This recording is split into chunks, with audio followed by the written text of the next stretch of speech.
Hello everyone, welcome back to my YouTube channel. And हाँ, आज की वीडियो में हम लोग कवर करने वाले हैं one shot of evolution. First time इस चैनल पे ऐसा होने वाला है कि हम वन शॉट अपलोड कर रहे हैं, वरना हमने 5 मिनट्स की वीडियोस अपलोड करी हैं जिससे इजीली समझ आ जाए एक एक टॉपिक। नाउ अब टाइम आ चुका है कि हम इसको पूरा कंबाइन करके वन शॉट वीडियो में दें। ये कंबाइन नहीं की जा रही है, ये आपको डायरेक्ट इसके लिए अलग से एक वीडियो बनाई जा रही है आपके लिए, जिसमें सिर्फ और सिर्फ वन शॉट होगा। डिटेल्ड एक्सप्लेनेशन मैं आपको बता दूं नहीं होगा। अगर आप डिटेल्ड एक्सप्लेनेशन देखना चाहते हो, मेरे चैनल में ऑलरेडी अपलोडेड है, वो डिटेल एक्सप्लेनेशन आपको मिल जाएगा। ओके। और हाँ, आज हम इवोल्यूशन का वन शॉट कवर करने वाले हैं। इसमें हम एक्स्ट्रा चीज़ें भी पढ़ सकते हैं, हम एनसीईआरटी भी पढ़ सकते हैं। एनसीईआरटी तो हमारी बेसिक है, और एक्स्ट्रा जो भी टिप्स एंड ट्रिक्स होंगी, या फिर कुछ रिलेटेड चीज़ें हैं जो बाहर नीट में आ जाती हैं बाहर से, वो एक्स्ट्रा चीज़ें हम कवर करेंगे। Let us begin without wasting your much time. इस वन शॉट में हम डिटेल में एनसीईआरटी को रीड नहीं करने वाले हैं। डिटेल्ड एक्सप्लेनेशन देखना है तो आप लोग जा करके देख सकते हो मेरे चैनल पे। नाउ वन शॉट का मतलब हो गया कि हम डिटेल में नहीं पढ़ेंगे, हम जस्ट ये पोर्शन में क्या लिखा है वो बता देंगे, इस पोर्शन में क्या लिखा है वो बता देंगे। सो हम लोग स्टार्ट करते हैं एवोल्यूशन के मतलब से। एवोल्यूशन का मतलब होता है टू अनरोल या फिर अनफोल्ड।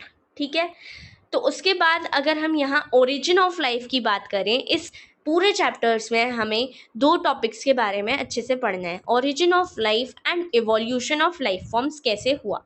ठीक है, यहाँ पर यही लिखा हुआ है। And it includes the changes takes place in the flora भी और फाउना भी। फ्लोरा फाउना में जो चेंजेस होते हैं वो चेंजेस इसमें देखेंगे हम लोग। ओरिजिन ऑफ लाइफ में हम एक बात बता दें, स्टेलर डिस्टेंसेस क्या होते हैं, लाइट ईयर्स में मेजर किए जाते हैं। जैसे कि स्टार से यहाँ पर बैठा हुआ इंसान अगर डिस्टेंस मेजर करेगा तो वो किस में मेजर करेगा, लाइट ईयर्स में, क्योंकि स्टार से आने वाली जो लाइट होती है वो बहुत सालों पुरानी होती है। वो लाइट हमें बहुत ईयर्स बाद हमें देखने को मिलती है, ट्रिलियंस ऑफ किलोमीटर वो चल के आती है। ठीक है, देयरफॉर जब हम स्टार्स को देख रहे होते हैं, हम पास्ट को देख रहे होते हैं एक तरीके से। ठीक है, अब यहाँ पर स्टार्ट होती है हमारी big bang theory. According to the big bang theory, new NCERT में ये 20 बिलियन कर दिया गया है। एक सेकेंड, आई थिंक हाँ 20 बिलियन कर दिया गया है। ये अपडेटेड है, या ये अपडेटेड है। मेरी जो एनसीईआरटी है उसमें 20 बिलियन ईयर्स अगो लिखा हुआ है, लेकिन हम क्या मान के चलेंगे, 13.8 बिलियन। अगर क्वेश्चन आता है तो ये वाला बिग बैंग थ्योरी के अकॉर्डिंग 13.8 बिलियन ईयर्स ओल्ड हमारी जो यूनिवर्स है वो है। बिग बैंग थ्योरी किसके बारे में बताती है, सबसे पहली बात ओरिजिन ऑफ यूनिवर्स के बारे में बताती है। ये बताती है कि यूनिवर्स बहुत बड़ा है, बहुत ज़्यादा ओल्ड है, that is 13.8 billion years old है। स्टेलर डिस्टेंसेस इसके भी लाइट ईयर में मेजर किए जाएंगे। बिग बैंग थ्योरी के अकॉर्डिंग क्या था, कंडेंस्ड कॉस्मिक वही कॉस्मिक मैटर था, उसका एकदम से एक्सप्लोजन हुआ, यूनिवर्स एक्सपेंड किया। यूनिवर्स एक्सपेंड जैसे ही किया, उसकी वजह से जब इकट्ठा एक चीज़ थी तो टेम्परेचर बहुत ज़्यादा था। जैसे ही यूनिवर्स एक्सपेंड करने लगा, जगह जगह बीच में थोड़ा सा टेम्परेचर कम हो गया, जिसकी वजह से H2 HE जैसी चीज़ें बननी शुरू हो गई। ठीक है, गैसेस बनने लगी। अब गैसेस अंडर ग्रेविटेशन की वजह से कंडेंस होना शुरू हो गई और इन्होंने गैलेक्सीज बनानी शुरू कर दी। और यूनिवर्स किससे बना है, क्लस्टर्स ऑफ गैलेक्सीज से मिलकर बना हुआ होता है। गैलेक्सीज क्या कंटेन करती हैं, स्टार्स, क्लाउड्स, गैसेस, डस्ट के, ये सब गैलेक्सीज कवर करती हैं। According to the big bang theory, हमारी जो अर्थ की फॉर्मेशन हुई है वो 4.5 बिलियन ईयर्स अगो हुई है, और वहाँ पर पहली लाइफ अपीयर कब हुई है, आफ्टर 500 मिलियन ईयर्स बाद अर्थ के फॉर्मेशन के। अब ये लिखा है, ठीक है, there was no atmosphere, primitive earth में कोई एटमोसफियर नहीं था, मतलब रिड्यूसिंग अर्थ थी। मतलब ऑक्सीजन नहीं थी, वाटर वेपर था, मीथेन थी, कार्बन डाइऑक्साइड थी, अमोनिया था, लेकिन ऑक्सीजन नहीं थी। यूवी रेस के प्रेजेंस में हाइड्रोजन लाइटर था, तो वो उड़ जाता था जैसे ही टूटता था, और ऑक्सीजन ओजोन लेयर का फॉर्मेशन करने लग जा रही थी।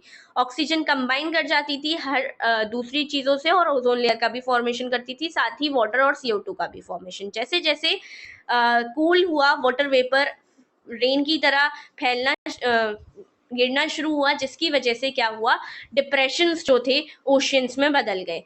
लाइफ 500 मिलियन साल बाद अराइज हुई थी फॉर्मेशन ऑफ अर्थ के बाद, मतलब ऑलमोस्ट 4 बिलियन ईयर बाद। उसके बाद यहाँ पर थ्योरी ऑफ पैंसपर्मिया दे रखी है। थ्योरी ऑफ पैंसपर्मिया बताती है कि स्पोर्ट्स से लाइफ अराइज हुई है। स्पोर्ट्स ही है जो यूनिट ऑफ लाइफ है, सीड्स है। तो sports were present over entire universe, और ये हमारी अर्थ पर भी डिफरेंट डिफरेंट प्लैनेट्स में ट्रांसफर हुए। ये अभी भी कुछ एस्ट्रोनॉमर्स के जरिए मानी जाती है, थ्योरी ऑफ पैंसपर्मिया। ठीक है, उसके बाद यहाँ पर आपको जो दे रखी है वो है स्पॉन्टेनियस जनरेशन की। स्पॉन्टेनियस को हम कह सकते हैं थ्योरी ऑफ एबायोजेनेसिस भी है। लाइफ अराइज करती है spontaneously from non living decaying and rotting like straw and mud. जो नॉन लिविंग चीजें हैं, डेड एंड डिके चीजें हैं, लाइफ उससे अराइज करती है। इसके लिए एक एक्सपेरिमेंट, स्वेटशर्ट एक्सपेरिमेंट वेन हेलमंट ने परफॉर्म किया था, जिसमें इन्होंने क्या किया था, वेन हेलमंट ने एक बीकर लिया, उसमें कुछ खाने पीने का मटेरियल भी डाला, उसमें खाने पीने का मटेरियल, और यहाँ पर क्या रख दिया, स्वेट सोक्ड शर्ट रख दी थी। आफ्टर 21 डेज उन्होंने देखा कि माइस वहां पर अपीयर कर गए। वो माइस आए किस वजह से थे, यहाँ पर ब्रेड थी, इस वजह से माइस आए थे। तो इस थ्योरी को, ए बायोजेनेसिस थ्योरी को कोई नहीं मानता। ए बायोजेनेसिस थ्योरी को कौन डिसअप्रूव करने आया, लुइस पास्चर। तो इन्होंने थ्योरी ऑफ बायोजेनेसिस दी। थ्योरी ऑफ बायोजेनेसिस ये कहती है कि नई लाइफ प्री एग्जिस्टिंग लाइफ से आती है, मतलब ओमनिस वाइवम एक्स वाइव्स, Redi, Spallanzani and Louis Pasteur ने इसको परफॉर्म किया, जिसमें से लुइस पास्चर का स्वेन नेक एक्सपेरिमेंट इंपॉर्टेंट है। इन्होंने बताया प्री स्टेरलाइज्ड फ्लास्क में, प्री स्टेरलाइज्ड फ्लास्क मतलब होता है क्लीन फ्लास्क है, और उसमें किल्ड ईस्ट डाला। किल्ड ईस्ट डालने पर जो स्वेन लाइक वाली थी, स्वेन लाइक बीकर था, इस तरीके का बीकर था, उसमें कोई नई लाइफ अपीयर ही नहीं हुई। लेकिन जो ओपनड टू एयर था उसमें लाइफ अपीयर होनी शुरू हो गई। तो इन्होंने बताया कि किस तरीके से नई लाइफ आई होगी। इन्होंने ये बताया पहली लाइफ कैसे आई होगी। यही इनका डिसएडवांटेज और डिसअप्रूव कर दी गई स्पॉन्टेनियस जनरेशन थ्योरी। लेकिन बायोजेनेसिस की लिमिटेशन ये थी, इन्होंने ये नहीं बता पाया how the first life appeared on the earth. फिर आ जाते हैं हम थ्योरी ऑफ केमिकल इवोल्यूशन, जिसमें केमिकल इवोल्यूशन के लिए हमारी पूरा यहाँ से लेकर के यहाँ तक का पोर्शन है, यहाँ से लेकर के यहाँ तक का। इसको हम रीड तो बिल्कुल नहीं करने वाले हैं, इसको जस्ट वाइंड अप करके बताते हैं। ओपेरिन एंड हेल्डेन की थ्योरी है केमिकल इवोल्यूशन। ओपेरिन जो कि थे रशिया के, और हेल्डेन जो कि थे इंग्लैंड के, इन दोनों ने मिलके एक थ्योरी निकाली, थ्योरी ऑफ केमिकल इवोल्यूशन। इन्होंने कहा कि कुछ एलिमेंट्स होंगे, शुरुआत में कुछ एलिमेंट्स थे, CHONP, मतलब कार्बन, हाइड्रोजन, ऑक्सीजन के, इनके एलिमेंट्स थे, ये एलिमेंट्स कंबाइन हुए होंगे, मॉलिक्यूल्स और इनऑर्गेनिक कंपाउंड्स बनाए होंगे, like H2, N2, NH3, CO2। तो इसने क्या किया, अब ये मॉलिक्यूल्स फर्दर रिएक्शन शो किए गए होंगे इनऑर्गेनिक से ऑर्गेनिक बनाने के लिए। जैसे H2 था, मीथेन बना लिया होगा, N2 था, HCN बना लिया होगा। तो अब ये फर्स्ट ऑर्गेनिक कंपाउंड्स जो थे आगे जाके क्या बनाएंगे, amino acids, fatty acids, glycerol. अब अमाइनो एसिड से एट द एंड हमें क्या मिलेगा, प्रोटीन मिलेगा, जो कि कॉम्प्लेक्स ऑर्गेनिक कंपाउंड्स हैं। इसी से ही फर्स्ट लाइफ अपीयर हुई, क्योंकि प्रोटीन, लिपिड्स, न्यूक्लियोटाइड्स, इन्हीं सब चीजों से मिलके एक इंसान बना हुआ है, एक फर्स्ट लाइफ अपीयर हुई होगी। ओपेरिन एंड हेल्डेन के एक्सपेरिमेंट ने ये बताया था। Propose that first form of life could have come from pre-existing non-living organic compound से आई होगी। इन्होंने थोड़ा सा spontaneous generation की थोड़ी सी यूज करी, ए बायोजेनेसिस वाली, लेकिन इम्प्रूव्ड वर्जन था ये, ठीक है, एबायोजेनेसिस का, ठीक है। इन्होंने बताया फॉर्मेशन हुआ होगा, इसका जो एक्सपेरिमेंटली किसने करके दिखाया, एस एल मिलर ने। इन्होंने तो थ्योरी बेस्ड बता दिया था, एस एल मिलर ने परफॉर्म किया था। इन्होंने डिस्चार्ज में, इलेक्ट्रिक डिस्चार्ज के अंदर, क्लोज्ड फ्लास्क के अंदर methane, H2, NH3 water vapour, जो पहले वाली अर्थ में, प्रिमिटिव अर्थ में कंडीशंस हुआ करती थी, वो बनाई और टेम्परेचर हाई रखा 800 डिग्री सेल्सियस, क्योंकि पहले वाली अर्थ में बहुत ज़्यादा टेम्परेचर रहा करता था। सारी चीज़ें इन्होंने करी। वहाँ इन्होंने ऑब्जर्व किया फॉर्मेशन हुआ शुगर्स का, नाइट्रोजन बेसिस का, पिगमेंट्स का और फैट्स का। कौन कौन सी चीज़ें प्रोड्यूस हो गई 18 दिन बाद? क्या क्या प्रोड्यूस हुआ? Methane, ammonia and hydrogen gas. ये चीज़ें तो थी ही, किस रेशियो में थी वो? 2:1:2। और क्या क्या चीज़ें मिली? फॉर्मेशन हुआ ग्लाइसिन का, एलेनिन का और एस्पार्टिक एसिड का। और अदर साइंटिस्ट ने भी ये चीज़ को परफॉर्म किया। और हाँ, मोर और less chemical theory, chemical evolution को ही माना जाता है। उसके बाद वी हैव नो आइडिया कि किस तरीके से पहला self replicating metabolic capsule arise हुआ होगा। लेकिन पहली non cellular form of life arise हुई थी 3 billion years ago. 3000 million years ago लिख सकते हैं इसी कोई। और 2 बिलियन ईयर्स अगो पहली सेल्यूलर लाइफ, यानी कि 2000 मिलियन ईयर्स अगो पहली सेल्यूलर लाइफ अराइज हुई थी। ये था सेटअप एस एल मिलर का।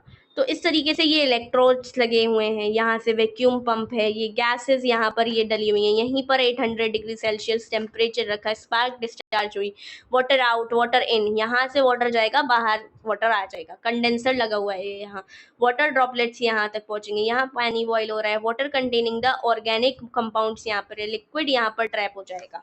ये पूरा एस एल मिलर का एक्सपेरिमेंट था।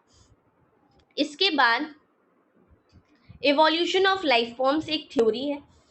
देखो, 3 कंडीशंस रिक्वायर्ड होती हैं किसी को भी पहली ओरिजिन ऑफ लाइफ के लिए। पहला है कि वो सेल्फ रेप्लिकेटर हो। सेल्फ रेप्लिकेटर है अगर, तो वो कॉपी प्रोड्यूस कर सकता हो अपनी म्यूटेशन करके, पार्शियल आइसोलेशन करे फ्रॉम द एक्सटर्नल एनवायरनमेंट। ये थोड़ा सा एक्स्ट्रा हम पढ़ रहे हैं, ठीक है। तो conditions required for the first life वो 3 है कि सेल्फ रेप्लिकेटर हो, और अगर रेप्लिकेशन कर रहा है तो अपनी कॉपीज म्यूटेशन करते हुए बनाए, और पार्शली आइसोलेटेड रहे दूसरी एक्सटर्नल कंडीशन से। तो इसमें प्रोटोबायोन्ट्स करके एक टॉपिक आता है, प्रोटोबायोन्ट्स। प्रोटोबायोन्ट्स मतलब होते हैं एग्रीगेट्स हैं ये बायोमोलिक्यूल्स के, जो अपने आप को पार्शली आइसोलेट रखते हैं एक्सटर्नल एनवायरनमेंट से।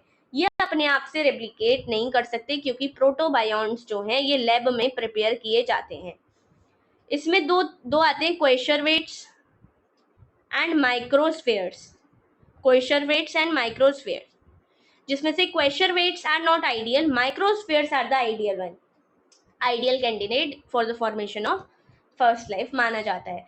क्वेशरवेट्स was given by coacervates, ORI Oparin ने दिया। माइक्रोस्फेयर सिडने फॉक्स ने दिया, माइक्रोस्फेयर सिडने फॉक्स ने दिया। तो ये 2 चीजें हैं। क्वेशरवेट्स को आइडियल क्यों नहीं माना जाता? क्योंकि ये सिर्फ प्रोटीन और पॉलीसेकेराइड से मिलकर बना होता है, प्रोटीन की लेयर और पॉलीसेकेराइड की लेयर। लेकिन माइक्रोस्फेयर्स में प्रोटीन्स की लेयर भी है, पॉलीसेकेराइड्स की भी है, और लिपिड बाइलेयर भी है। लिपिड बाइलेयर तो होनी जरूरी है ना, लिपिड बाइलेयर होगी तो माइक्रोस्फेयर्स इज द आइडियल वन। उसके बाद यहाँ पर जो ये इवोल्यूशन ऑफ लाइफ फॉर्म दे रखा है, यहाँ पर थ्योरी ऑफ स्पेशल क्रिएशन है। Theory of special creation given by father Soros. Father Soros ने ये बोला 6 दिन में लाइफ अराइज हुई, 6 दिन में लाइफ अराइज हुई, अर्थ बन गई, और 4000 साल पुरानी है अर्थ। पहला इन्होंने कॉन्वोकेशन ये दिया। दूसरा दिया कि हम जैसे थे, organisms that are living today, we were created as such only, और कोई डाइवर्सिटी में चेंज नहीं आया होगा और ना ही फ्यूचर में आएगा।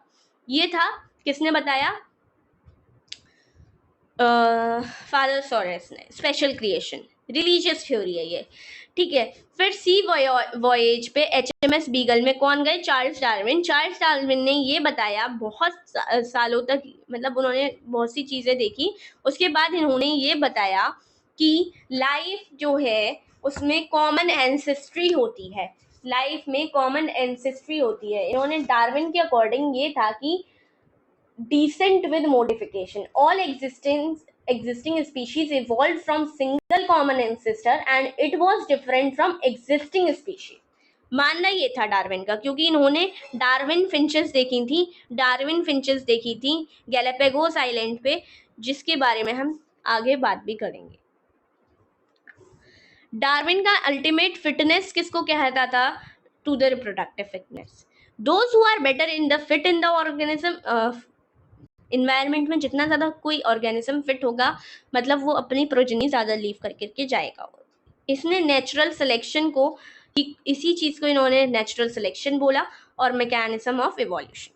मेले आर्चिपेलागो कौन गया? अल्फ्रेड वेलेस गए मेले आर्चिपेलागो में, उन्होंने काम किया।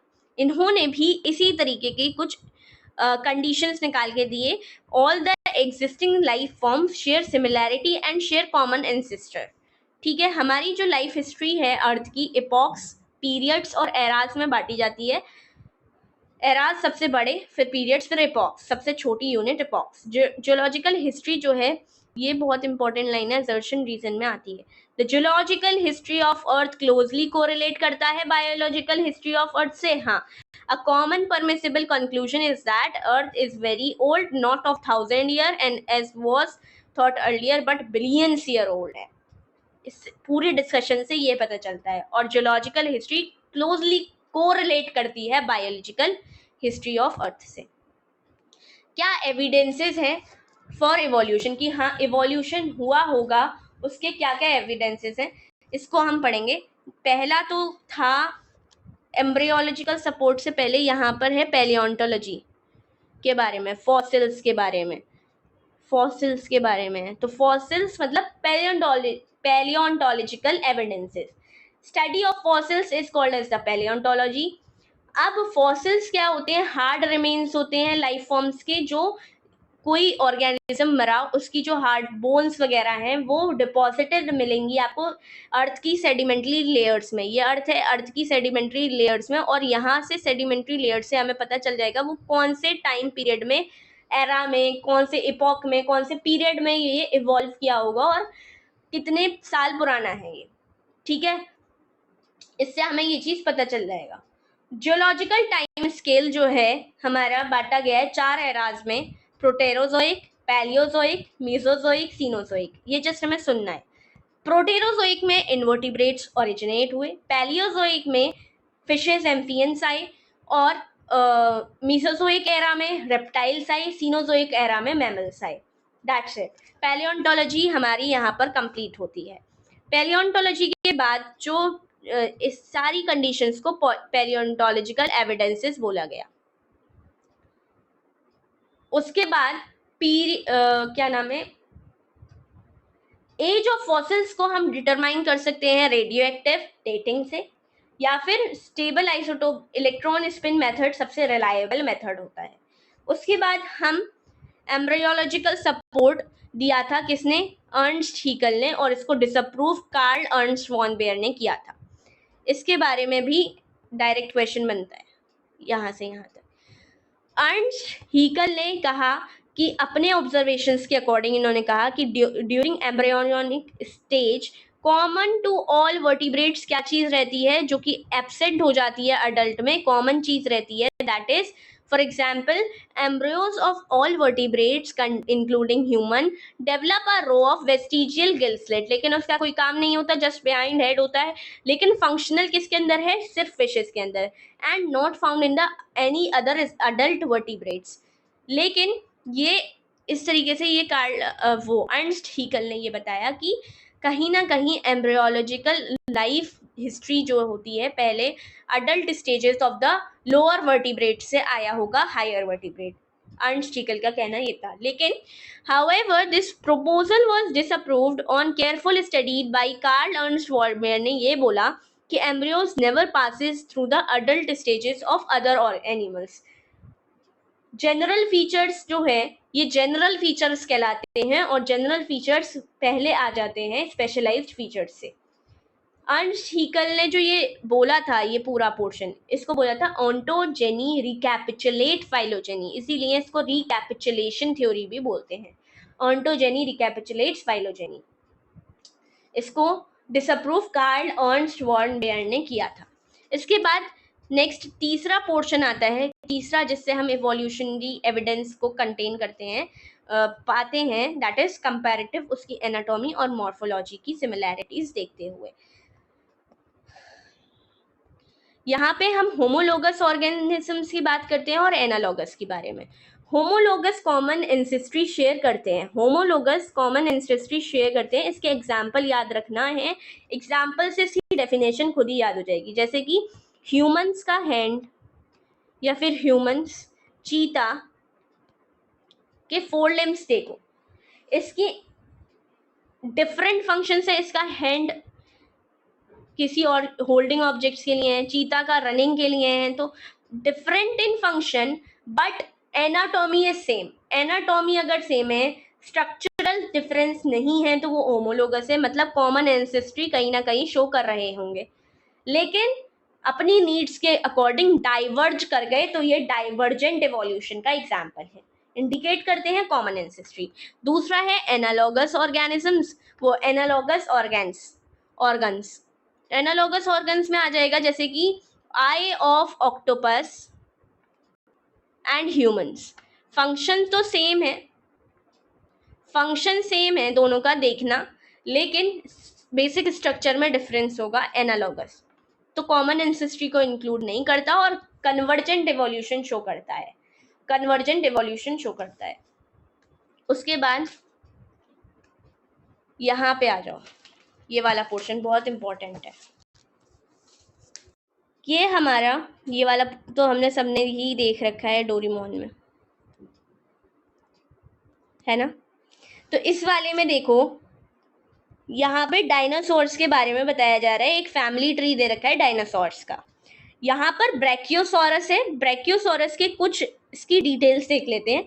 ये लॉन्ग टेल रखता है, देख के ही पता चल रहा है। लॉन्ग नेक है इसकी, देख के पता चल रहा है। क्वाड्रप्ट कैसे है, 4 इसके टोटल 4 लिम्स एंड लिम्स हैं। हर्बीवोर है, हर्बीवोर है, ठीक है।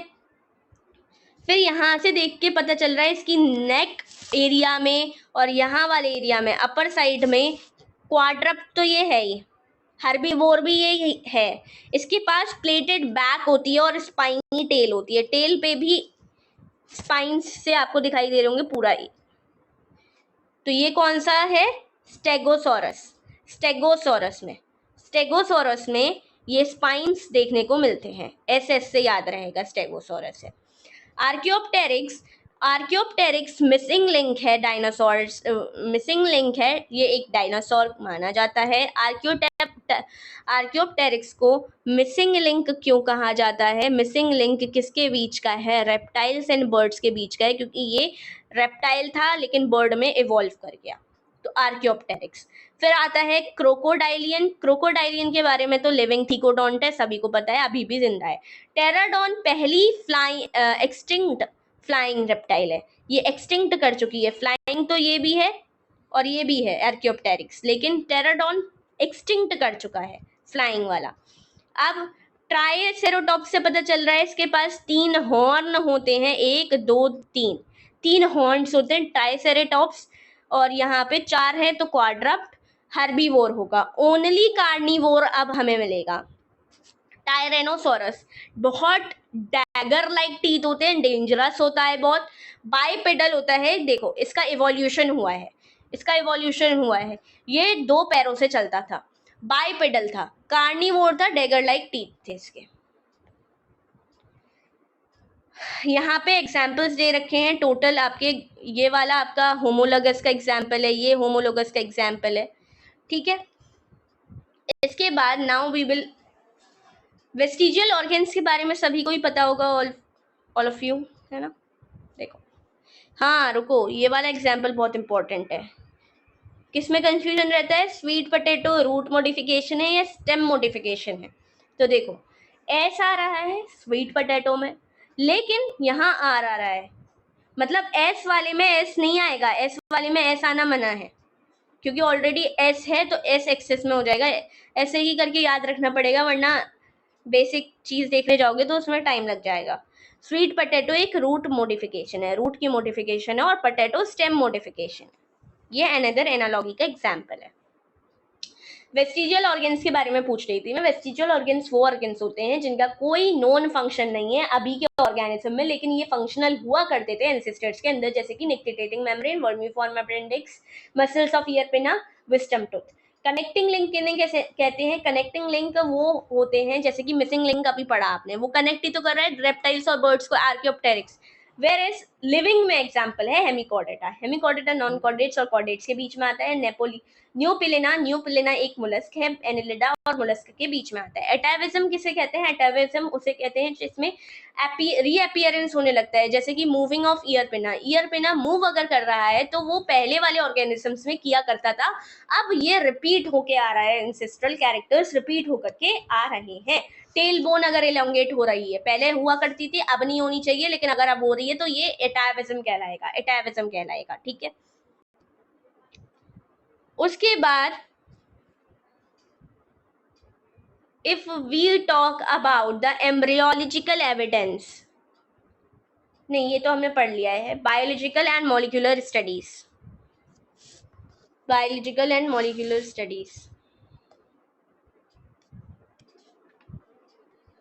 यहां आ जाओ, ये रहा। Similarities in proteins and genes performing a given function among diverse organisms give clues to the common ancestry. Common ancestry का clue कौन देता है? Similarities in protein and genes performing a given function among diverse organisms gives clues of the common ancestry. These biochemical similarities point to point shared same ancestry as structural similarity among diverse organism. It indicate molecular homology. इससे ये molecular homology show करता है, और common ancestry कैसे? Example सुनो, जैसे कि trypsin का फंक्शन सभी ऑर्गेनिजम्स में सेम है, अब यहाँ पे हम बात करेंगे नेचुरल एंड आर्टिफिशियल सिलेक्शन के बारे में। सबसे पहले आर्टिफिशियल सिलेक्शन वो सिलेक्शन है जो मैन अपने कमर्शियल पर्पस के लिए करता है। तो ह्यूमन बीइंग डोमेस्टिकेट करते हैं वाइल्ड एनिमल्स, क्रॉप्स वगैरह को ब्रीड करते हैं उनको सुपीरियर वेराइटीज लाने के लिए, जैसे कि कोई अच्छा मिल्क प्रोडक्शन करता हो, मतलब कोई काउ या बफलो, तो जनरेशन ऑफ डिफरेंट ब्रीड्स करा जाता है। पर्पस क्या है? एग्रीकल्चर, कमर्शियल यूज में करना है, स्पोर्ट्स में यूज करना है, सिक्योरिटी में यूज करना है, हॉर्टिकल्चर करना है, तो ये सारी चीजों में यूज किया जाता है एंड आर्टिफिशियल को। नेचुरल सिलेक्शन इन्फ्लुएंस्ड, ये नेचुरल सिलेक्शन हो तो रहा है, नेचर सिलेक्ट तो कर रही है, लेकिन ह्यूमन इसका कॉज है, क्योंकि ह्यूमंस की वजह से ही नेचर अकॉर्डिंगली चेंजेस ला रहा है। कैसे? इसका एग्जाम्पल आपको देखने को मिलेगा यहाँ पर, dark winged moth and light white winged moth. अब यहाँ नेचुरल सिलेक्शन को हम समझने वाले हैं। नेचुरल सिलेक्शन के बारे में बोला जाता है दो तरीके से। इंडस्ट्रियल मेलानिज्म इसका एग्जाम्पल है। इंडस्ट्रियल मेलानिज्म आगे जाके पढ़ोगे डायरेक्शनल सिलेक्शन का पार्ट है, ठीक है, नेचुरल सिलेक्शन में भी डायरेक्शनल सिलेक्शन का पार्ट है। इंडस्ट्रियल सिलेक्शन बिफोर इंडस्ट्रियलाइजेशन हम देखेंगे, और आफ्टर इंडस्ट्रियलाइजेशन। इंडस्ट्रियलाइजेशन आफ्टर 1920 आया था, और यहाँ पर 1850s के अराउंड आया था। अब बिफोर इंडस्ट्रियलाइजेशन स्मोक नहीं हुआ करता था, पॉल्यूशन नहीं हुआ करता था, तो ट्री की जो ब्रांचेस थी, वो ट्री का ये ट्रंक था, इस पे लाइकेंस ग्रो कर जाते थे वाइट कलर के, तो इसको मैं ब्लू कलर से बना लेती हूँ। लाइकेंस ग्रो कर जाते थे यहाँ पर। अब जब लाइकेंस यहाँ ग्रो करते थे तो यहाँ पर एक हमने वाइट कलर की ली, वाइट कलर की मॉथ, और एक ब्लैक कलर की। कौन दिख जाएगा? जो खाने आएगा इंसेक्ट से इस मॉथ को, ये ब्लैक वाली मॉथ है, ये व्हाइट वाली मॉथ है, कौन दिख जाएगा इजीली? ब्लैक वाला हाईलाइट होकर आ रहा है तो ब्लैक इजीली दिख जाएगा, तो व्हाइट वाले केमोफ्लेज कर गए बैकग्राउंड में। लेकिन पॉल्यूशन जैसे ही आया, देखो लाइकेन यहाँ पे ग्रो क्यों किया? क्योंकि लाइकेन एक अच्छा पॉल्यूशन इंडिकेटर है, जहां पॉल्यूशन नहीं होता वहीं ग्रो करता है। तो यहाँ पॉल्यूशन नहीं था बिफोर इंडस्ट्रियलाइजेशन। जैसे ही इंडस्ट्रियलाइजेशन आया, डार्क विंग्ड मॉथ डोमिनेट कर गए, डार्क विंग्ड मॉथ डोमिनेट कर गए क्योंकि लाइकेन सब ग्रो नहीं कर रहे थे, लाइकेन सब ग्रो नहीं कर रहे थे, जिसकी वजह से ब्राउन कलर के तो ये ट्री ट्रंक्स थे ही। अब इस पे ब्लैक कलर का मॉथ इजीली दिखेगा या फिर व्हाइट कलर का मॉथ इजीली दिखेगा? तो व्हाइट कलर मॉथ इजीली दिख जाएगा ब्लैक कलर से। तो इस बार कौन डोमिनेट कर गया? Dark wing. तो इससे बस इतना हमें पता चलता है कि before industrialization white winged moth ज्यादा थे, बिस्टन बिटुलेरिया ज्यादा था, लेकिन बिस्टन कार्बोनेरिया ज्यादा कब हुआ, डार्क वाले ज्यादा कब हुआ? 1920 के बाद। इनमें से कोई भी कंप्लीटली वाइप्ड आउट नहीं हुआ था। यहाँ पर एक लाइन लिखी हुई है जिससे क्वेश्चन आता है, neither of the two completely wiped out, ऐसे करके है, ये देखो। Remember that no variant completely wiped out. लेकिन अगर मैं बात करूं अभी भी रूरल एरियाज की, वहां पे तो पॉल्यूशन अभी भी नहीं होता ना, तो वहां पॉल्यूशन अभी भी नहीं हो रहा, दैट मीन्स कि वहां पे अभी भी वाइट वाली ज्यादा होंगी। फिर उसके बाद ह्यूमन नेचर की वजह से हर्बिसाइड्स और पेस्टिसाइड्स में भी क्या हुआ? बेसिकली रेजिस्टेंस पैदा हुआ। तो antibiotic drug resistance in microbes जब हम ज्यादा यूज कर लेते हैं तो उसका ज्यादा इफेक्ट नहीं रहता है। ऐसी हर्बिसाइड्स पेस्टिसाइड का कोई एग्रीकल्चर पे इफेक्ट नहीं पड़ेगा जब तक हम उसको ज्यादा यूज कर लेंगे तब। तो एंथ्रोपोजेनिक एक्शन के एग्जाम्पल्स कौन कौन से हैं? एंथ्रोपोजेनिक एक्शंस कौन से एक्शंस होते हैं जो ह्यूमन एक्टिविटीज की वजह से हो? तो जैसे कि हम डिफरेंट ब्रीडिंग्स बना रहे हैं, तो वो हम ही तो क्रिएट करवा रहे हैं आर्टिफिशियली, इंडस्ट्रियल मेलानिज्म हो रहा है। तो ये पॉल्यूशन किस वजह से हो रहा है? ह्यूमंस एक्टिविटी की वजह से हो रहा है। एंटीबायोटिक रेजिस्टेंस ज्यादा यूज कौन करवा रहा है? ह्यूमंस। हर्बिसाइड पेस्टिसाइड यूज कौन कर रहा है? ह्यूमंस। तो इन सारी चीजों से हम कंक्लूजन ये निकालते हैं, इवोल्यूशन एक डायरेक्टेड प्रोसेस नहीं है in sense of determination. Evolution is not a directed process, ये एक रैंडम स्टोकास्टिक प्रोसेस है based on the chance events in the nature and mutations in an organism. Adaptive radiation क्या होता है? Adaptive radiation क्या होता है? Adaptive radiation डार्विन के बारे में हमने पढ़ा था, डार्विन फिंचेस HMS बीगल पे गए थे, सी वोयेज की तरफ, गैलापागोस आइलैंड की तरफ गए, वहां पे अपनी जर्नी के बेसिस पे उन्होंने अमेजिंग डाइवर्सिटीज क्रिएचर्स देखा। उन्होंने देखा छोटी सी बर्ड थी डार्विन फिंचेस के नाम से बाद में जानी जाने लगी। उन्होंने रियलाइज किया कि उन्होंने वैरायटी ऑफ फिंचेस देखे उस पर्टिकुलर सेम लैंड पर, और सारी वैरायटीज उन्होंने जो देखी evolve on the island itself, उसी आइलैंड पर आई, उसी आइलैंड पर ही उन्होंने अपना इवोल्यूशन किया है फ्रॉम द ओरिजिनल वाली कैसी थी? सीड ईटिंग थी, ओरिजिनल वाली सीड ईटिंग थी, लेकिन देखा कि मॉडिफाई कर ली गई हैं बीक्स मॉडिफाई हो गई हैं इन फिंचेस की, बाकी सब सेम है।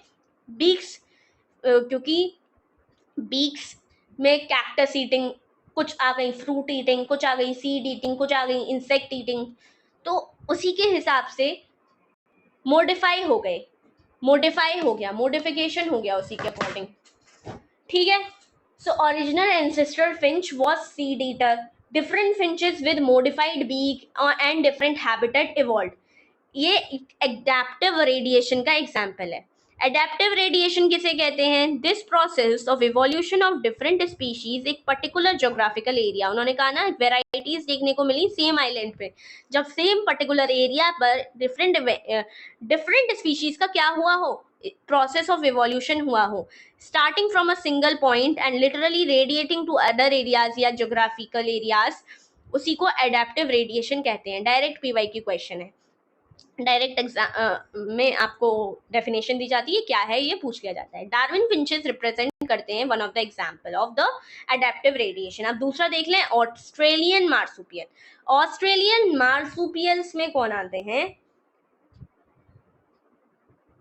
Australian marsupials on the same island continent, काफी एक मार्सुपियल से मार्सुपियल रेडिएशन हुआ ऑस्ट्रेलिया में, और काफी सारे मार्सुपियल रेडिएशन के अकॉर्डिंग काफी सारे अपने आप को इवॉल्व कर गए, जैसे कि Tasmanian wolf, tiger cat, banded anteater, marsupial rat, kangaroo, wombat, bandicoot, marsupial, ये सारे एग्जाम्पल्स हैं आपके इसके। ठीक है, डिफरेंट है। अब दूसरा एग्जाम्पल है placental mammals from the same country, that is Australia. Australia में भी प्लेसेंटल मैमल्स भी थे और ऑस्ट्रेलियन मार्सुपियल्स भी थे। प्लेसेंटल मैमल्स जो थे ये भी अपने आप में इवॉल्व कर गए, प्लेसेंटल मैमल्स अपने आप में इवॉल्व कर गए, और प्लेसेंटल मैमल्स और ऑस्ट्रेलियन मार्सुपियल्स में भी कोई क्या देखने को मिला था, देखने को मिला सिमिलैरिटी, जैसे कि प्लेसेंटल वुल्फ एंड टास्मेनियन वुल्फ में।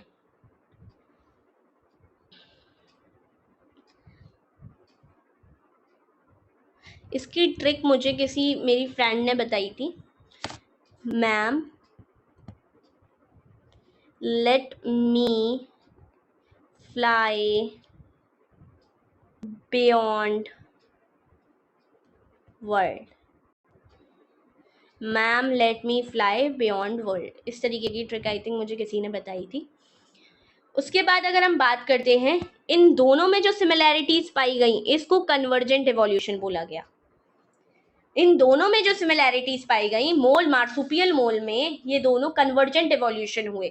यहां पर डायरेक्ट डेफिनेशन आपको दे रखी है कन्वर्जेंट एवोल्यूशन की। चलो कन्वर्जेंट एवोल्यूशन की definition soon low. When more than one adaptive radiation appear to have occurred in isolated area, एक से ज्यादा अडेप्टिव रेडिएशन देखने को मिले, जैसे कि number of placental mammals each of which appear similar to the marsupial mammal evolved on the same Australian continent. अब biological evolution में देखो, सबसे पहले लेमार्क की थ्योरी, डार्विन की थ्योरी, इनकी थ्योरीज के बारे में पढ़ेंगे, और लास्टली हम म्यूटेशन थ्योरी पढ़ लेंगे। अब सबसे पहले लेमार्क की थ्योरी हम पढ़ लें। लेमार्क की थ्योरी का मानना ये था, 4 पोस्टुलेट्स इसने दिए थे। इसने बोला, लेमार्क ने, नीड्स और डिसयूज के अकॉर्डिंग, वांट्स एंड डिसयूज के अकॉर्डिंग ऑर्गेन्स की ग्रोथ होती है। ऑर्गेन्स, जिराफ का एग्जाम्पल इसने लेकर के बताया कि ऑर्गेनिज्म जितना ज्यादा फोर्स लगाएगा, ग्रास उसे खानी थी, ग्रास तो खत्म हो गई, अब ऊपर जाएगा, ऊपर वाली ट्रीज को खाएगा, ट्रीज को खाने के लिए उसको गर्दन लंबी करनी पड़ेगी, गर्दन ऊंची हो जाएगी उसकी, तो इजीली वो खा लेगा। अब इसने बोल दिया लेमार्क ने कि ये क्यों हुआ है, क्योंकि इसने ज्यादा यूज कर लिया इस पर्टिकुलर ऑर्गन को। इसको किसी ने भी बिलीव नहीं किया, इसको डिसअप्रूव करने के लिए, जबकि अगस्त वीजमैन आए। अगस्त वीजमैन ने जर्मप्लाज्म थ्योरी दी। जर्मप्लाज्म का कहना था कि सोमेटोप्लाज्म में जो भी चेंजेस हो रहे हैं उसकी वजह से कुछ नहीं हो रहा, जर्मप्लाज्म में जो चेंजेस होंगे, यानी कि जेनेटिक मटेरियल में जो चेंजेस होंगे, उसी से ही आपका आगे बढ़ता है जनरेशन। ठीक है, उसके बाद डार्विन की बात करें तो डार्विन की जो थ्योरी थी वो बेस्ड थी नेचुरल सिलेक्शन पे। नेचुरल सिलेक्शन इसका तो वही था, एक्सपोनेंशियली इंक्रीज करती है, मैक्सिमम पोटेंशियल तक ट्रीट करेगा और एक्सपोनेंशियली बढ़ेगी। लेकिन सोर्सेज और सारी चीजें, रिसोर्सेज हमारी लिमिटेड है, इसकी वजह से स्ट्रगल हो जाएगा एग्जिस्टेंस के लिए और कंपटीशन बढ़ जाएगा। कंपटीशन बढ़ने के लिए के बाद कुछ सीजनल फ्लक्चुएशंस होते हैं। इसका मानना था वेरिएशंस होते हैं, जितने ज्यादा अच्छे वेरिएशन होंगे उतना ज्यादा सर्वाइवल होगा, उतना ज्यादा नंबर ऑफ प्रोजेनी होगा, उतना ज्यादा फिटनेस होगी। इसके 2 पर्टिकुलर इंपॉर्टेंट की कॉन्सेप्ट्स थे, डायरेक्ट क्वेश्चन ऑफ टेस्ट वगैरह, branching descent and natural selection, 2 की कॉन्सेप्ट्स थे डार्विनियन इवोल्यूशन के, की कॉन्सेप्ट्स थे। फिर इसने लेमार्क की थ्योरी हमने पढ़ ली। लेमार्क की थ्योरी के बाद थॉमस माल्टस के बारे में देख लो। थॉमस माल्टस से पहले हम अल्फ्रेड वालेस पढ़ के आए हैं ना, वहां से मेले एल्शे को पहले के दोनों ने मिलके यही तो कहा था, share common ancestry, share common ancestry. Darwin की नोवेलिटी ये थी कि डार्विन ने बोला कि सिर्फ हेरिटेबली, लेमार्क की थ्योरी को डिसअप्रूव करते हुए, हेरिटेबली वेरिएशंस ही क्या होंगे, will enable to survive more and leave more progenies. ठीक है, उसके बाद आते हैं म्यूटेशन थ्योरी पे। ह्यूगो दी विरीज ने काम किया था ओइनोथेरा लेमार्कियाना पे। ओइनोथेरा लेमार्कियाना पे उन्होंने वर्क किया। इसके बेसिस पे म्यूटेशन थ्योरी जो अब मानी जाती है, म्यूटेशन थ्योरी स्टेट करी। इन्होंने कहा जो म्यूटेशन होता है, वो म्यूटेशन जो होता है single large mutation, single step large mutation को सॉल्टेशन कहते हैं, इसकी वजह से होता है। इन्होंने कहा स्पीसिएशन कॉज करता है म्यूटेशन, ना कि हेरिटेबल वेरिएशंस। वेरिएशंस इन्होंने नहीं बताया, इन्होंने कहा था स्पीसिएशन होगा, डायरेक्ट स्पीसिएशन होगा, ना कि कोई हेरिटेबल वेरिएशंस। तो हम दोनों को कंपेयर कर लें, ह्यूगो दी वेरीज के अकॉर्डिंग और डार्विन के अकॉर्डिंग, डार्विन के अकॉर्डिंग और ह्यूगो दी वेरीज के अकॉर्डिंग। डार्विन के अकॉर्डिंग कहना था कि वेरिएशंस बहुत छोटे छोटे होंगे, डायरेक्शनल होंगे, नॉन रैंडम होंगे और स्लो होंगे, ग्रेजुअली होगा। ह्यूगो दी वेरीज ने बोल दिया लार्ज चेंज होगा, डायरेक्शनल नहीं होगा, रैंडम हो जाएगा और बहुत तेजी से होगा। ठीक है, इसके बाद आता है हार्डी विनबर्ग। अब हमारा ये चैप्टर 20 मिनट्स अराउंड का बचा है, मतलब 1 आवर में हमारा लेक्चर पूरा हो जाएगा। नाउ हार्डी विनबर्ग प्रिंसिपल के बारे में पढ़ लेते हैं। हार्डी विनबर्ग, ये दो अलग अलग नेम्स हैं, Hardy and Weinberg. GH Hardy and W Weinberg ने मिलकर एक प्रिंसिपल दिया। इन्होंने बोला this principle says that allele frequency in a population stable रहती है और कांस्टेंट रहती है जनरेशन आफ्टर जनरेशन। कुछ इसको अफेक्ट कर सकते हैं, वो 5 चीज़ें हम बाद में देखेंगे। कौन इसे अफेक्ट करेगा, कब ये कांस्टेंट नहीं रहेगा, वैसे कांस्टेंट रहेगा। और जीन पूल मतलब total genes and their alleles in a population constant रहेंगी। इसी को जेनेटिक इक्विलिब्रियम बोला जाता है। और सारे एलीलिक फ्रीक्वेंसीज को मिला के 1 आता है आंसर। ठीक है, इसका मानना है कि रिमेन फिक्स्ड, ये फ्रीक्वेंसी फिक्स्ड रहती है, even remain the same throughout the generation after generation. इन्होंने इसको स्टेट किया था यूजिंग अलजेब्राइक इक्वेशंस को यूज करके। इन्होंने बोला कि in a large and randomly mating population allelic frequency same रहती है। लार्ज एंड याद रहे रेंडमली, हम नेचुरल सिलेक्शन ना करा रहे हो, हम आर्टिफिशियल सिलेक्शन कराएंगे तो फिर रेंडमली कहाँ हुआ वो, हम तो पर्पसली करा रहे हैं वो। और लार्ज होनी चाहिए, स्मॉल पॉपुलेशन नहीं होनी चाहिए। ठीक है, इन्होंने बोला इस केस में capital A dominant frequency of occurrence allele A की होगी P, स्मॉल ए की होगी Q, और P प्लस Q बोला 1 के बराबर होता है। और जब डोमिनेंट इंडिविजुअल्स की बात की जाएगी तो ये पी स्क्वायर हो जाएगा, और स्मॉल ए की बात की जाएगी तो ये क्यू स्क्वायर हो जाएगा, और कैपिटल ए स्मॉल ए की बात की जाएगी 2pq हो जाएगा, क्योंकि p प्लस क्यू का होल स्क्वायर को खोलोगे तो क्या आएगा, बीच में 2 प्लस 2pq भी तो आएगा। ठीक है, विद दिस ये तो हो गया। इसके बाद कुछ 5 फैक्टर्स हैं जो हार्डी वेनबर्ग प्रिंसिपल को अफेक्ट करते हैं, वो पढ़ने हैं। सबसे पहला है जीन माइग्रेशन। अगर कोई एक पॉपुलेशन की माइग्रेशन हो रही है दूसरे पॉपुलेशन में, पॉपुलेशन यानी कि किसी पर्टिकुलर स्पीशीज की माइग्रेशन हो रही है दूसरी जगह पर, तो जीन फ्लो होगा।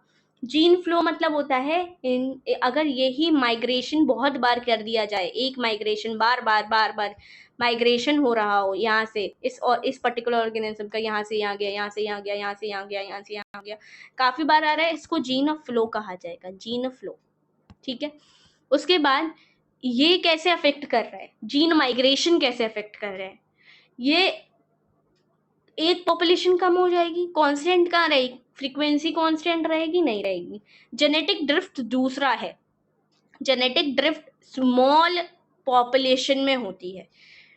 जेनेटिक ड्रिफ्ट हैपेंस कब, जब if the same change occurs by chance. Genetic drift कैसे कहते हैं, जब चेंज आ रहा है स्मॉल पॉपुलेशन में, अलीलिक फ्रिक्वेंसी चेंज हो जाएगी, नेचुरल कैलामिटी की वजह से जेनेटिक ड्रिफ्ट हो जाता है। जेनेटिक ड्रिफ्ट में फाउंडर इफेक्ट आता है और बॉटलनेक इफेक्ट आता है।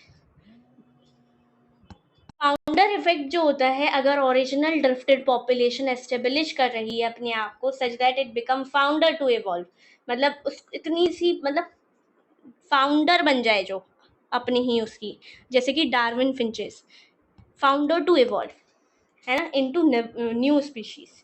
बॉटलनेक इफेक्ट वो इफेक्ट है जिसमें डिक्रीज हो जाती है वेरिएबिलिटी, छोटी सी पॉपुलेशन रह जाती है जैसे चीता की। जीन रिकॉम्बिनेशन आता है, third factor is gene recombination.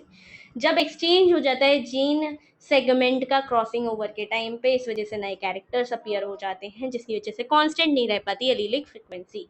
Mutation mutation Lederberg replica plating experiment से ये पता चला कि जो म्यूटेशन होता है वो सडनली हो जाता है अगर एनवायरनमेंट में चेंज आएगा। तो ऑलरेडी ऑर्गेनिज्म के अंदर प्रेजेंट है वो चीज़, जैसे ही एनवायरनमेंट में चेंज आएगा वो अपने इफेक्ट को शो करने लगेगा। इससे पता चला कि म्यूटेशंस प्री एग्जिस्टिंग हैं और प्री अडेप्टिव होते हैं नेचर में। नेक्स्ट, पांचवा जो फैक्टर है नेचुरल सिलेक्शन। इसकी वजह से नेचर में जैसे कि इंडस्ट्रियल मेलानिज्म है, सिकल सेल एनीमिया है, ये नहीं, इंडस्ट्रियल मेलानिज्म एक एग्जाम्पल है नेचुरल सिलेक्शन का, जो कि एक डायरेक्शनल चेंज में लेकर के जाता है। नेचुरल सिलेक्शन 3 चीज़ों में लीड कर सकता है। स्टेबलाइजेशन यानी कि बैलेंसिंग में, जिसमें मोर इंडिविजुअल एक्वायर करते हैं मीन कैरेक्टर वैल्यू, जिसमें ज़्यादा इंडिविजुअल्स मीन कैरेक्टर वैल्यू को सिलेक्ट करेंगे। डायरेक्शनल चेंज, जिसमें ज़्यादा इंडिविजुअल्स एक्वायर करेंगे value other than the mean character value. Disruptive, जिसमें एक्वायर करेंगे only the acquire peripheral character value at both ends of the distribution curve, वो हो गए डिस्ट्रप्टिव ये वाले।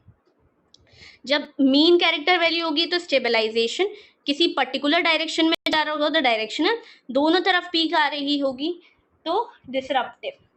तो जिसमें से बैलेंसिंग का एग्जाम्पल है सिकल सेल एनीमिया, डायरेक्शनल का एग्जाम्पल है इंडस्ट्रियल मेलानिज्म, डिसरप्टिव का एग्जाम्पल है जैसे कि ह्यूमन की हाइट, डिफरेंट हाइट सिलेक्ट हो सकती हैं। अब ब्रीफ अकाउंट ऑफ इवोल्यूशन का जो ब्रीफ अकाउंट है, हमें पता है 2000 मिलियन ईयर्स पहले पहली cellular form of life arise हुई थी और non cellular form of life arise हुई थी 3000 मिलियन ईयर्स ओल्ड पहले। अब यहाँ से slowly single cell organisms became multi cellular, single celled organisms ही आगे जाकर मल्टी सेलुलर बने होंगे। By the time of 500 million years ago, invertebrates were formed and active. 500 million साल पहले इन्वर्टिब्रेट्स आए और सीक्वेंस मोड ऑफ न्यूट्रिशन कुछ ये था कि कीमो हेट्रोट्रॉप्स सबसे पहले आए, फिर कीमो ऑटोट्रॉप्स आए, फिर फोटोट्रॉप्स आए। 350 मिलियन ईयर्स पहले जॉलेस फिश इवॉल्व हुई और 320 मिलियन ईयर्स पहले सीवीड्स और कुछ प्लांट एग्जिस्ट हुए। जॉलेस फिश का नाम था 350 मिलियन ईयर्स पहले वाली जॉलेस फिश जो थी, इसका नाम था लेटिमेरिया या सीलोकेंथ, जो कि स्टाउट एंड स्ट्रॉन्ग फिन्स रखती थी, जो कि 1938 में कॉट हुई थी साउथ अफ्रीका में, जिसको माना जाता था ये एक्सटिंक्ट हो चुकी है, लेकिन साउथ अफ्रीका में मिली और ये ही इवॉल्व करी एज फर्स्ट एम्फीबियन। वैसे तो वाटर में ही रहती थी लेकिन लैंड में मूव कर जाया करती थी। स्पीशीज किसे कहते हैं, स्पीसिएशन किसे कहते हैं, formation of new species from the existing ones. Sympatric कहते हैं जिसमें सेम जोग्राफिकल एरिया में रहे तो सिम्पैट्रिक। एलोपेट्रिक जब जोग्राफिकल एरिया ही डिवाइड कर जाए। पहली जो एम्फीबियन थी उसका कोई स्पेसिमेन अवेलेबल नहीं है, जो कि अब इवॉल्व कर गया है मॉडर्न डे एम्फीबियन में। एक इवोल्यूशनरी यहाँ पे दे रखा CTRP गिवन है। क्लोरोफाइट एंसेस्टर से ट्रैक्योफाइट एंसेस्टर आए, ट्रैक्योफाइट से राइनिया और ट्रैक्योफाइट से ज़स्टेरोफाइलम भी आया, सेलोफाइटॉन, जिसमें ये प्लांट्स की इवोल्यूशनरी हिस्ट्री दे रखी है। यहाँ से स्टार्ट है। क्लोरोफाइट इवॉल्व करे फर्दर ब्रायोफाइट्स में, जो कि टर्शरी पीरियड में इवॉल्व करें, कार्बोनिफेरस में इवॉल्व करें और अभी तक हैं, कार्बोनिफेरस में इवॉल्व करें और अभी तक हैं। Tracheophytes further Rhynia types of Zosterophyllum में इवॉल्व किए, जिसमें जो ज़ोस्टेरोफाइलम में आर्बोरेसेंट पर्मियन पीरियड में आया और हर्बेशियस लाइकोपोड्स अभी तक हैं। फिर राइनिया टाइप किसी में इवॉल्व नहीं किया, सिर्फ सिलोफाइटॉन में। सिलोफाइटॉन फर्दर स्फिनोफिट्स, हॉर्सटेल्स में, फर्न्स, किंकोस, कोनिफर्स, नेटेल्स, फिर निटेल्स के बाद ये प्रोजिम्नो में गया, प्रोजिम्नो सीड फॉर्म्स ने साइकेट्स, फिर डाइकॉट्स पहले आए, फिर आया मोनोकॉट, फिर आया एनजियो फ्लावरिंग प्लांट्स। ये है बस। फिर यहाँ पे evolutionary history of the vertebrates of the geological periods दे रखा है, जिसमें यहाँ पर तो आ जाएगा एसपीटीएम। अर्ली रेप्टाइल से साइनेप्सिड्स बने, साइनेप्सिड्स से पेलाइकोसॉरस, पेलाइकोसॉरस के बाद थ्रैप्सिड्स से मैमल्स। ये इवोल्यूशनरी साइनेप्सिड्स का है। सौरोप्सिड्स के टर्टल्स बने, लिजर्ड बने, स्नेक्स बने, टुआटारास जो लिविंग फॉसिल है, इसका सिंस बर्थ कोई चेंज नहीं आया है इसके अंदर, सिंस बर्थ कोई चेंज नहीं आया। क्रोकोडाइल्स में और बर्ड्स में आ गया, ये इवॉल्व हो गया। कोई स्पेसिमेन नहीं है पहले एम्फीबियन का, और एंसेस्टरी हिस्ट्री यही दिखा रहा है कि ये मॉडर्न डे एम्फीबियंस में इवॉल्व हो गया है। एम्फीबियंस फर्दर रेप्टाइल्स में इवॉल्व हुए। पहला रेप्टाइल भी लैक करता था, थिक शेल्ड एग नहीं था। 200 मिलियन ईयर्स पहले एक रेप्टाइल डोमिनेट कर गए अर्थ पे, और एक रेप्टाइल था 200 मिलियन ईयर्स पहले जो इवॉल्व कर गया फिश लाइक रेप्टाइल्स में, जो इवॉल्व कर गया फिश लाइक रेप्टाइल्स में 200 मिलियन पहले। एक थायोसोरस एक एग्जाम्पल है इसका। टायरेनोसोरस के बारे में बोला जाता है, टायरेनोसोरस जो कि अब डायनासोरस में पड़ा था, जो कि एक कार्निवोर था।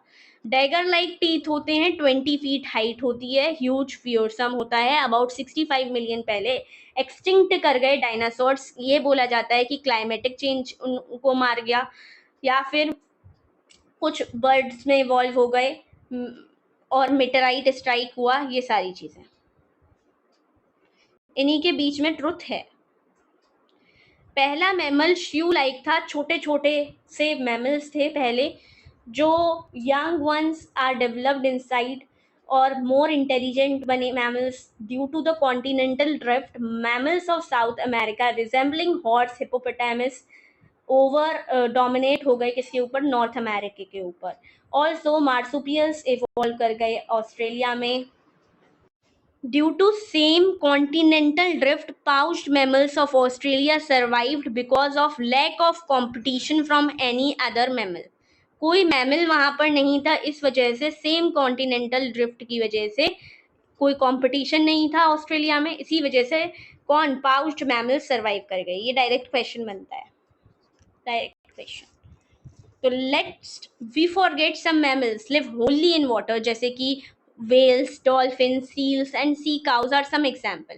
Evolution of horse, elephant, dog are some special stories. कुछ special story है जिसमें से हम most successful story के बारे में पढ़ेंगे is the evolution of men, जिसमें language skills and self consciousness के बारे में बताया जाएगा। language skills and how it developed and also self consciousness। यहाँ पे origin and evolution of man last topic with this complete हो जाएगा, 10 मिनट्स लगेंगे। यहाँ से इवोल्यूशन ऑफ मैन चलता है ट्रिक डॉक्टर एहेंस से।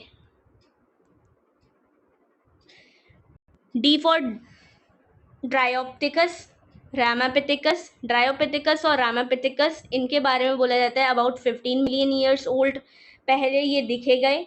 इसकी brain capacity less than 500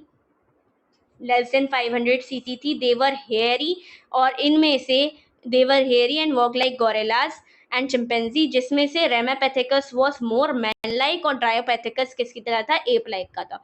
obviously ड्रायोपेथिकस primitive है, सबसे ज्यादा प्रिमिटिव है, तो ये ही एप लाइक दिखेगा। उसके बाद एहेंस में ए स्टैंड्स फॉर ऑस्ट्रेलियोपिथिकस, जिसकी ब्रेन कैपेसिटी अगेन 500 सीसी थी, जिसको पाया गया अबाउट 3 to 4 मिलियन ईयर्स पहले ये देखे जाते थे। These revealed hominid features leading to the believe that ये मैन लाइक प्राइमेट्स थे, walked in the eastern Africa. They were probably not taller than 4 feet से ज़्यादा नहीं थे, और थोड़ा सा अपराइट मूव करते थे। 2 मिलियन ईयर्स पहले ऑस्ट्रेलियोपिथेसाइंस जो थे प्रोबेबली लिव किया करते थे ईस्ट अफ्रीका में, क्योंकि अब ईस्ट अफ्रीका में मूव कर गए थे man like primates. Man like primates किसके लिए बोला जाता है? ऑस्ट्रेलियोपैथिकस के लिए बोला जाता है। एविडेंस ये कहते हैं इनके कि ये हंट किया करते थे, लेकिन खाया नहीं करते थे, फ्रूट्स खाते थे। They usually use to hunt with stone weapons से हंट किया करते। Some of the bones among the bones discovered were different. This creature was first human like being called as hominid, and इसको बोला गया होमो हेबेलिस। होमो एहेंस में H stands for हेबेलिस। सबसे पहला hominid like human like hominid देखा गया। These were also 2 million years पहले ही देखे गए। ये भी बोन्स डिस्कवर हुई, डिफरेंट थी, लेकिन ये 2 मिलियन साल पहले की ही। तो ये देखा गया कि ये दूसरी कैटेगरी में थी और इसकी brain capacity around 650 to 800 CC थी, होमो हेबेलिस की। They probably did not eat meat. कौन खाता था? इरेक्टस खाते थे मीट। इरेक्टस खाते थे मीट। फॉसिल्स डिस्कवर किए गए जावा में 1891 में, जो कि थे होमो इरेक्टस के, जो कि 1.5 मिलियन ईयर्स पहले पाए जाते थे। Homo erectus had a large brain capacity of around 900 CC. इससे ये बताया जा रहा है, एक डायरेक्ट स्टेटमेंट जो क्वेश्चन एजर्शन रीजन में पूछा जाता है, कि कंपैरिजन करने पर स्कल्स का ये देखा गया कि जो अडल्ट ह्यूमन बीइंग का फेस है वो बेबी चिंपैंजी से ज़्यादा रिलेट करता है, is more like adult human skull than the adult chimpanzee skull. Homo erectus probably meat खाते थे। ट्रिक क्या थी? डॉक्टर एहेंस, जहाँ तक हम लोग यहाँ तक पहुँच गए हैं, जिसमें से एन स्टैंड्स फॉर द नियंत्रल। नियंत्रण मैन्स जो थे, इनकी ब्रेन साइज थी 1400 सीसी की। ये लिव किया करते थे कहाँ? ईस्ट एंड सेंट्रल एशिया में, between 1 lakh to 40,000 years back. ये अपनी बॉडी को हाइड करते थे और अपने डेड को बरी करते थे। एस स्टैंड्स फॉर होमोसेपियंस, जो कि अफ्रीका में ही अराइज हुए and moved across the continents and developed into the distinct races. Ice age के टाइम पे 75,000 टू 10,000 ईयर्स पहले मॉडर्न होमोसेपियंस आए। मॉडर्न होमोसेपियंस 75,000 पहले आए, जिसमें से prehistoric cave art develop हुई कब? 18 ईयर्स अगो पहले। वन सच केव पेंटिंग्स आपको देखने को मिलेगी Bhimbetka rock shelter Raisen district of Madhya Pradesh में। एग्रीकल्चर कब आया? 10,000 साल पहले, एंड ह्यूमन सेटलमेंट्स स्टार्ट हो गए थे इस टाइम तक। The rest of what happened is the part of human history and decline of the civilization. With this, one short lecture is completed. If you all liked it, please subscribe the channel. Till then, take care. Bye bye.